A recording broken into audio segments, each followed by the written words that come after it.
Gimana nih kalian hari ini kabarnya? Selamat datang di podcast Katalisasi.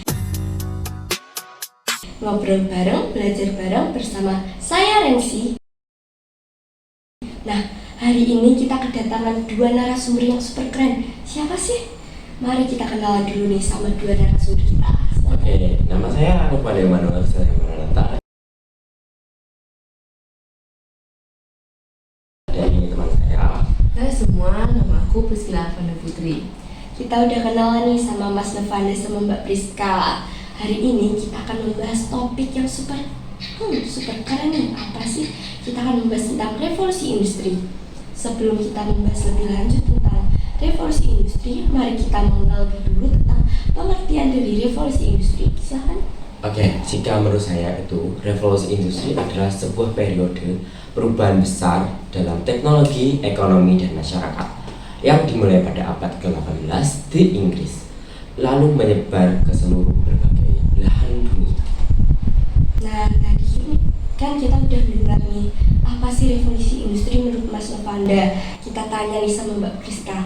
Menurut Mbak Priska ini belajar tentang revolusi industri itu penting apa enggak sih? Belajar revolusi industri itu penting banget teman-teman, karena ada 3 alasan kenapa kita itu harus banget belajar revolusi industri. Yang pertama, kita itu bakal tahu perkembangannya teknologi dan industri modern. Yang kedua, kita tahu kemajuannya keuangan negara.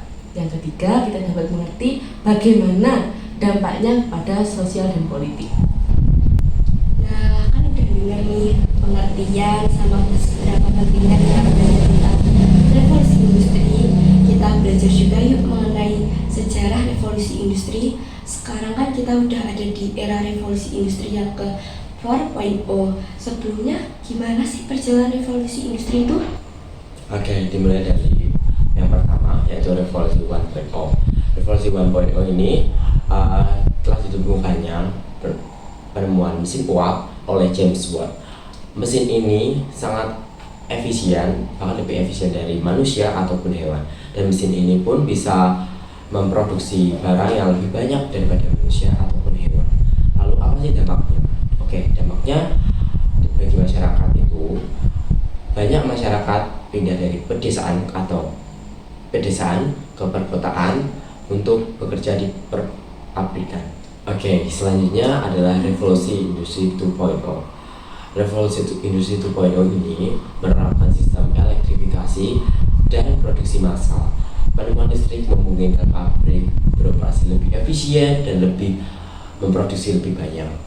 Oke, bagaimana sih perubahan ini dalam kehidupan sehari-hari?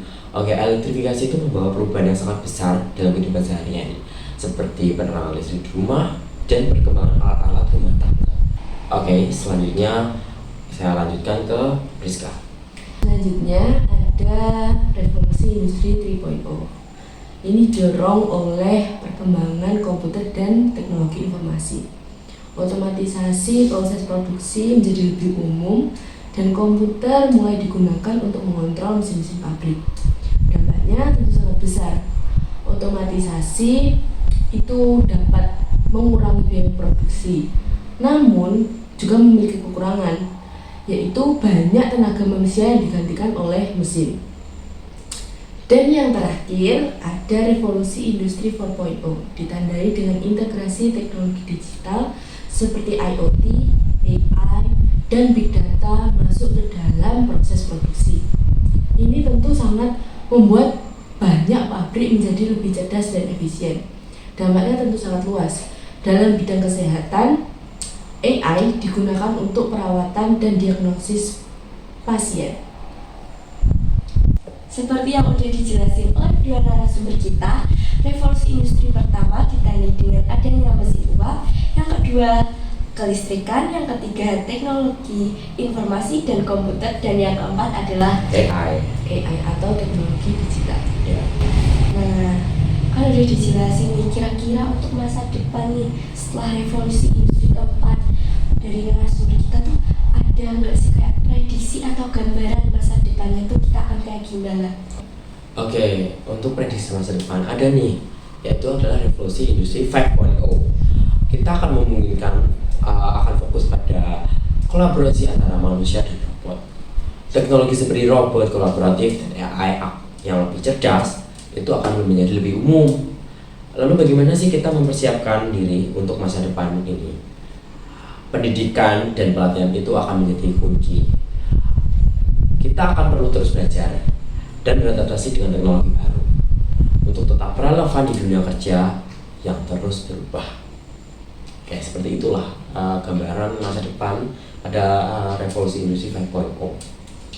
Wah, nggak kerasa nih kita udah ngobrol banyak sama dua narasumber kita, yang mulai dari pengertian revolusi industri, penting nggaknya sih kita belajar tentang revolusi industri, sejarahnya mulai dari yang revolusi industri 1.0 sampai di era kita yang 4.0, dan yang terakhir tentang prediksi masa depan setelah revolusi industri yang keempat.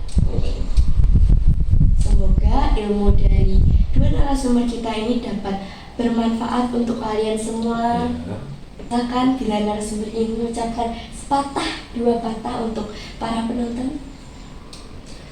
Pertama ya dari saya, terima kasih buat teman-teman yang sudah menonton podcast Katalisasi ini. Semoga bisa menambah wawasan teman-teman, dan jangan lupa terus menonton podcast ini. Oke, dari saya juga sama. Mungkin kita podcast kita itu mungkin ada salah kata ataupun ada yang kurang benar. Kami juga mohon maaf ya. Semoga ilmu kami juga bermanfaat bagi kalian. Terima kasih.